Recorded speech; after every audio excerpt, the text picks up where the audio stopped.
Hello বন্ধুরা, আজকে আমি আপনাদেরকে শাহরুখ খানের মেয়ে সোহানা খান ছোটোবেলায় তার বাবার সাথে কেমন আচরণ করতো সেটি সম্পর্কে জানাবো। ভিডিওটি পুরোপুরি দেখুন, তাহলে অনেক ইন্টারেস্টিং কিছু জানতে পারবেন। চলুন তাহলে শুরু করা যাক। তারকার সন্তান হয়ে বেড়ে ওঠার নানা অভিজ্ঞতা খুব সহজ নয়। বয়সের সঙ্গে সঙ্গে নিজের সঙ্গেও বোঝাপড়ায় আসেন সোহানা।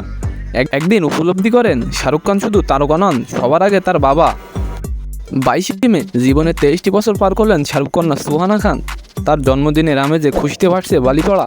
শাহরুখ খান এবং গৌরী খানের 3 সন্তানের মধ্যে একমাত্র কন্যা সোহানা। যেমন পেয়েছেন পিতার আদল, তেমন পেশার দিক থেকেও পিতার পদক্ষেপই অনুসরণ করছেন তিনি। খুব শীঘ্রই বলিউডে মুক্তি হবে সোহানা অভিনীত প্রথম ছবি দ্য আর্টিস্ট। বিলাসবহুলের মধ্যে বড় হলেও তারকা সন্তানদের নানাবিধ অসুবিধার মধ্যে দিয়ে যেতে হয়। আর 5 জন শিশুর মতো স্বাভাবিকভাবে সর্বত্র ঘোরাফেরা করতে পারেন না তারা। স্কুলে যাওয়ার সময় খারাপ লাগতো সোহানারও। শাহরুখ খান তার কন্যাকে গাড়ি থেকে নামানোর সময় একবার যদি জড়িয়ে ধরতে চাইতেন, সিটকে সরে যেতেন সোহানা।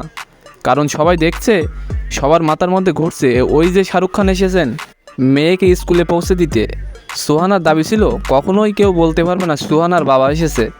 যে পরিচয় আর 5 জনের মতো নিজের বাবাকে স্বাভাবিকভাবে উপস্থান করতে চাইতেন ছোট্ট সোহানা।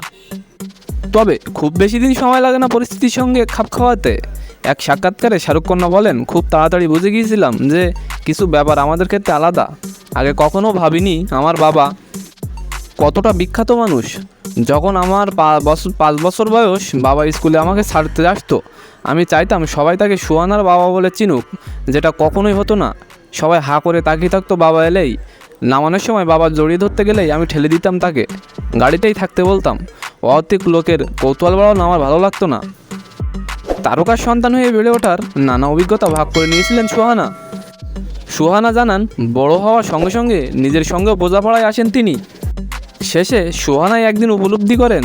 সোহানা বলেন, স্কুলে ছাড়তে আসার সময় আমার বাবাকে সবার সামনে জড়িয়ে ধরা উচিত ছিল, কারণ আমারই তো বাবা। তো আজকের ভিডিওটি কেমন লাগলো অবশ্যই কমেন্ট বক্সে জানাবেন, এবং নতুন নতুন ভাইরাল সংবাদ পেতে আমাদের চ্যানেলটিকে অবশ্যই সাবস্ক্রাইব করে রাখবেন। ধন্যবাদ।